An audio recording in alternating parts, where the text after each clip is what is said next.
صبح جو سب سے پہلے شہر میں داخل ہو تاج اس کے سر پر رکھ دو۔ ایک بادشاہ کا آخری وقت قریب آ گیا، اس کی زندگی کے ایام پورے ہو گئے۔ پیچھے اس بیچارے کا اپنا کوئی وارث نہیں تھا جو اس کا جانشین بن کر سلطنت سنبھالتا۔ اس نے اپنے مشیروں کو وصیت کی کہ کل صبح جو آدمی شہر کے دروازے سے سب سے پہلے داخل ہو اس کے سر پر شاہی تاج رکھ دینا اور سلطنت سونپ دینا۔ اتفاق سے اگلے دن صبح جو سب سے پہلے داخل ہوا وہ ایک بے نوا فقیر تھا جس کی تمام عمر ایک لقمہ مانگنے اور پیون پہ پیون لگاتے گزری تھی۔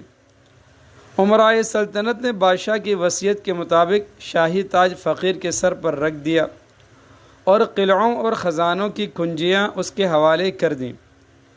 گویا زندگی بھر روکھی سوکھی روٹی کو ترسنے والا اب شیریں و لذیذ حلوے کے لطف اٹھانے لگا۔ کچھ عرصہ فقیر عمر سلطنت بخیر و خوبی چلاتا رہا ہے، اسے سکون و عافیت حاصل رہی، لیکن بدبختی نے بیچارے کو پھر آ لیا۔ بعض عمرہ اس کی اطاعت سے روگردانی کر گئے۔ گرد و نواح کے بادشاہ اس کے خلاف اٹھ کھڑے ہوئے اور جنگ کے لیے لاؤ لشکر جمع کرنے لگے۔ فوج اور رعایا باغی ہو گئی۔ نتیجتاً ملک کا کچھ حصہ اس کے قبضے اور اختیار سے نکل گیا۔ بیچارہ فقیر اس افسوسناک واقعے سے بڑا رنجیدہ خاطر ہوا اور پریشان رہنے لگا۔ فقیر کا ایک پرانا دوست جو ابھی تک مفلسی کی زندگی بسر کر رہا تھا، کسی سفر سے واپس آیا تو اسے اپنے دوست کے بادشاہ بننے کا علم ہوا۔ وہ بڑا خوش ہوا اور اپنے دوست کو مبارکباد دینے شاہی محل چلا آیا۔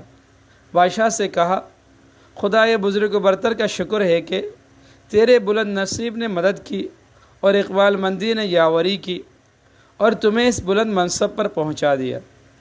اس طرح تیرے مقدر کا پھول کانٹے اور کانٹا پاؤں سے نکل گیا۔ بے شک ہر دکھ کے بعد سکھ ہے۔ جس طرح کلی کبھی کھلتی ہے اور کبھی مرجھا جاتی ہے، درخت کبھی ٹنمن ہوتا ہے اور کبھی سرسبز ہوتا ہے۔ بادشاہ نے اپنے دوست کی بات سنی تو ٹھنڈی آہ بھر کر کہنے لگا، دوست، یہ تعزیت کا موقع ہے، تہنیت کا نہیں۔ جس وقت کی تم بات کرتے ہو اس وقت مجھے ایک نان کا غم تھا، اب ایک جہاں کی فکر ہے۔ اگر دولت نہ ملے تو ہم چلاتے ہیں اور اگر مل جائے تو 99 کے چکر میں پھنس جاتے ہیں۔ دولت مندی کی سخاوت سے درویشی کا صبر بہتر ہے۔